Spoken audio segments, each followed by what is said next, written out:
We traveled to South Carolina for a trip that was planned by my producer, and I wasn't quite sure what to expect. All I knew was that I was excited to return to the great outdoors, and the destination didn't matter much to me, especially since the weather was supposed to be fantastic. So we packed our bags and loaded them into snow, and off we went. Some people might find forestry and camping boring, but for me, being out in nature is where I feel most at home. As we drove for miles and miles from one interstate to the next, taking in the beautiful blooming plant life and passing mostly abandoned tiny houses, my excitement continued to build. Our trip to South Carolina gave us a bit of everything, from the lush forests to the beautiful beaches, from an abundance of history to the bustling town of Charleston. I captured all of it on film, and I even gathered some stories to go along with them. Some of these stories will be difficult to hear, but if you're a long-time subscriber, you will know those are the stories we like to feature on this channel, because we find these stories most gripping. Welcome to another episode of This Happened Here.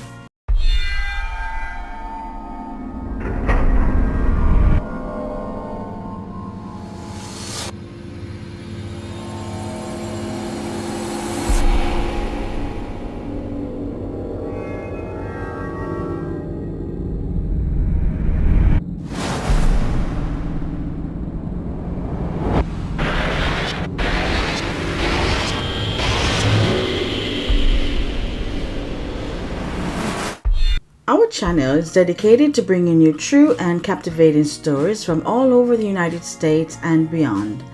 We aim to delve deep into the minds of our characters and present their stories from their unique perspectives.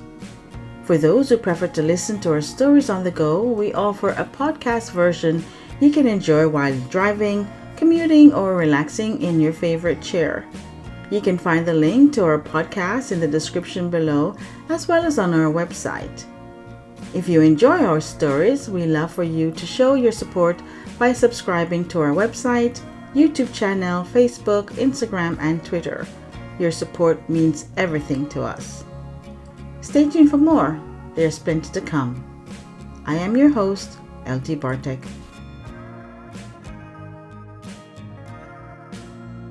This episode is so packed with fascinating information that it may require multiple parts to cover everything I have for you. I'm not entirely certain how many segments it will take to share everything, but I want to ensure that you receive all the details I have gathered. The location we visited was teeming with interesting and noteworthy aspects, and I am eager to share them with you. It took me a while to figure out what story to do first, and after much thought, I will try to get the most difficult one out of the way. So in part 1, I will be talking about the Caw Caw Interpretive Center and the Stono Rebellion of 1739, and the Chapel of Ease. While doing the research for this area for a story, I learned some heavy detail about the slave rebellion, the fight for freedom, and the fight to end oppression. One story popped out at me. It was the story of the instigator of the Stono Rebellion. His name was Jemmy, an African that was taken from his home in the Central African Kingdom of Congo. He was sold as a slave and brought to South Carolina to work on the rice plantation on these grounds.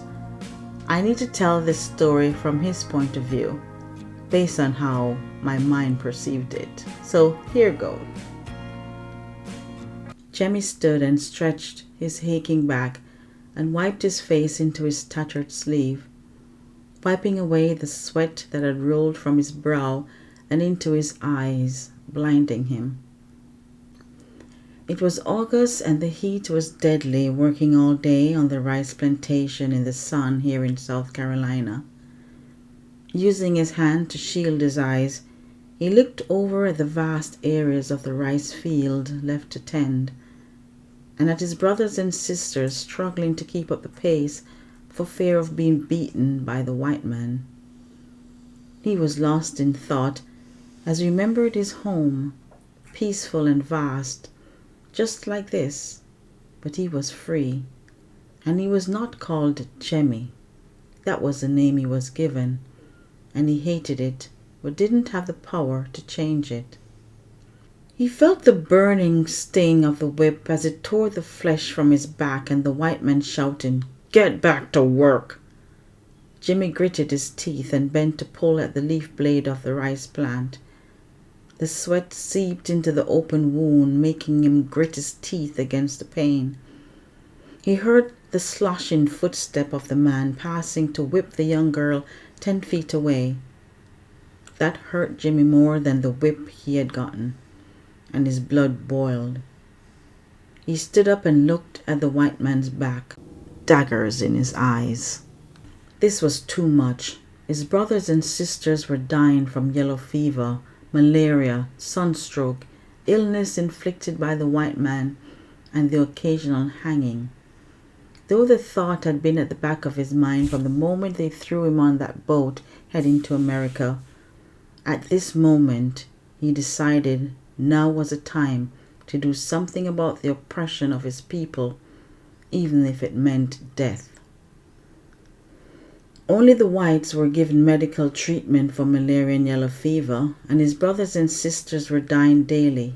They did not care about the slaves because his brothers and sisters were replaceable. To add salt to the wound, now they were talking of the new Security Act by the South Carolina Colonial Assembly. In this act, all white men were allowed to carry firearms to church on Sundays. Knowing that all armed white men would be in church, Jimmy decided that Sunday, September 9th, 1739, would be the day he would be free or dead. Jimmy rounded the men and women who would fight for their freedom with him, and those who were reluctant, he forced them to join. In the end, he had 20 fighters to stand with him and call for liberty. Knowing their freedom would not come without a fight, Jimmy set about finding weapons, but it was not enough or effective to go up against the gun-toting slave masters. So they stormed into the Hutchinson store, killed the 2 store employees who stood against them, and took all the guns they could carry. He took his men and marched on the banks of Stono River, killing any overseer he could find, and the one who had whipped him got his due. They marched south to the Edisto River and towards the south, where there was a promise of freedom in Spanish Florida. As they marched, they waved flags and beat drums, shouting, "Liberty, liberty." But when they got there, the white colonists were waiting. A battle ensued, and most of Jimmy's brothers and sisters were killed. But along with them were at least 40 white men. After the rebellion, those of the slaves that remained were sold off to the West Indies, but this rebellion did cause a change. South Carolina authorities took steps to decrease incentives for rebellion. For instance, punishments were imposed on masters who inflicted excessive workloads or brutal treatment on slaves. Additionally, a school was established to teach slave Christian doctrine. Despite having a larger black population than white, the assembly implemented a prohibitive tax on importing new slaves from Africa and the West Indies. Furthermore, the authorities tightened their control over enslaved individuals, passing a new law that mandated 1 white person for every 10 black on a plantation.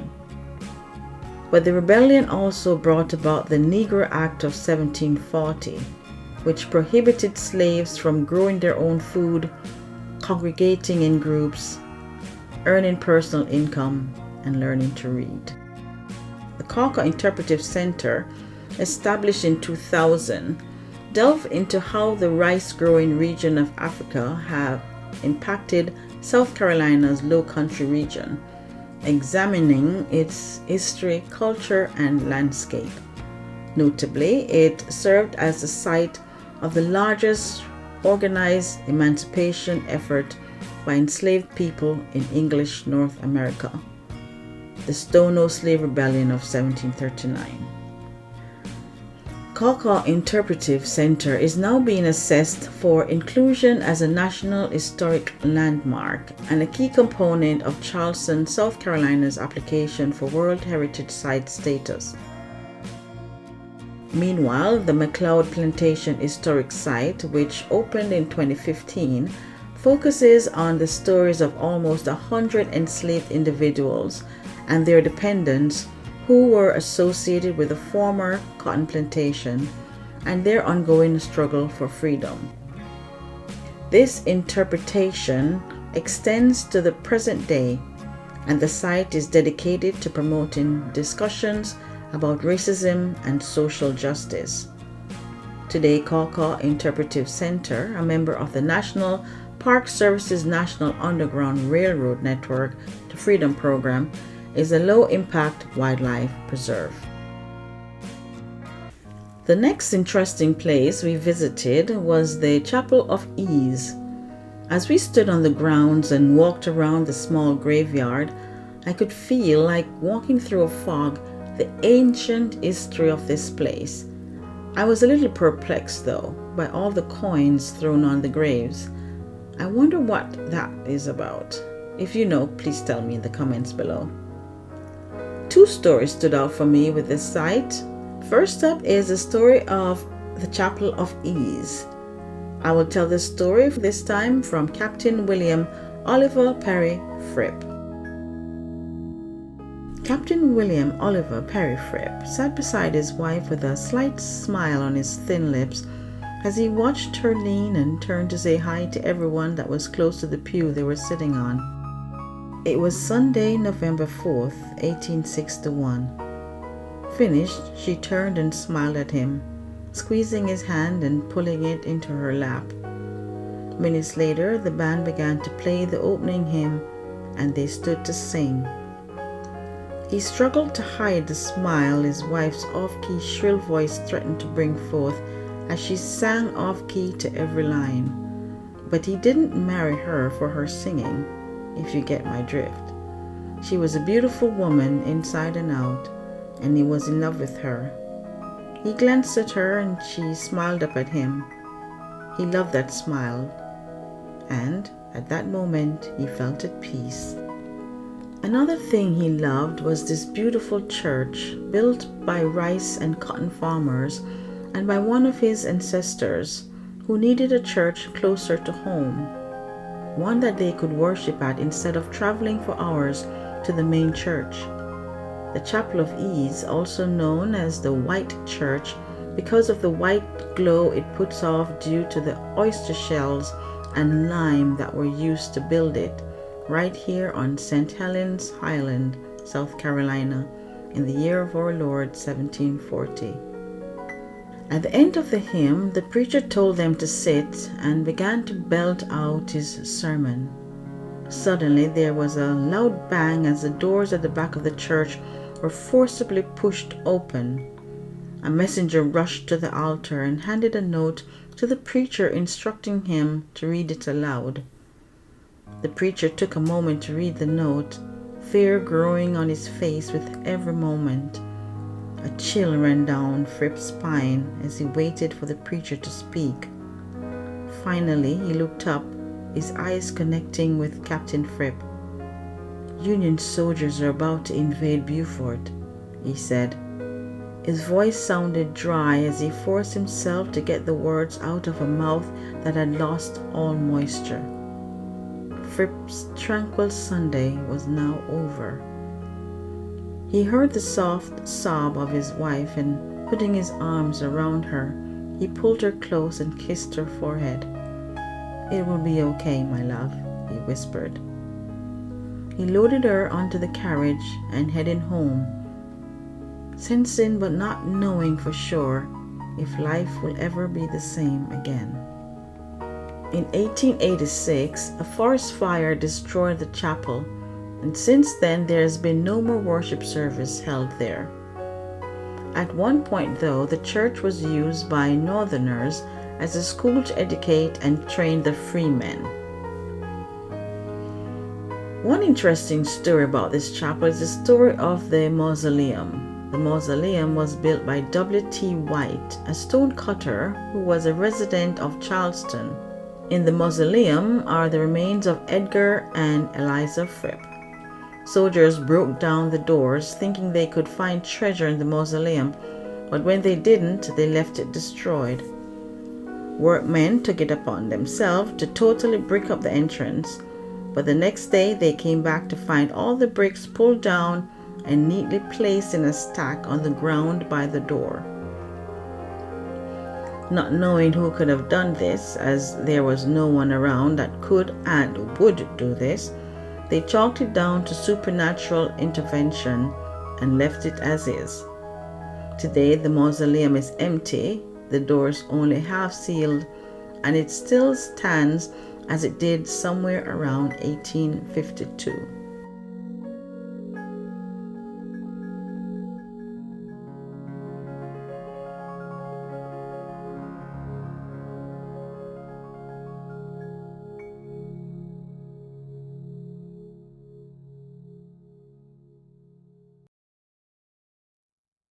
Okay, that is that. Now that we have come to the end of my stories, I hope you enjoyed it. If so, give this video a like and share it with someone you think will find it interesting as well. And if you want to come with me on the next trip, click the subscribe button and select all. Doing that guarantees you as one of my travel companions. Also, comment if you have ever been to Caw Caw Interpretive Center and the Chapel of Ease, and tell me what you thought of it. Now, if you want to only listen to this story and all my other stories, remember I have that for you in my podcast of the same name. You will find the link in my description below. Don't forget to check out my books on Amazon, Kindle Vella, Google Play Books, Wattpad, and others.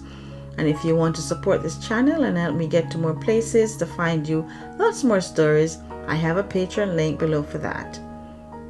Well, that is all for now, folks. Remember to love yourself and others. Stay tuned for the next weekly video. Be good to yourself and others, and I'll catch you on the next one. Love you. Bye.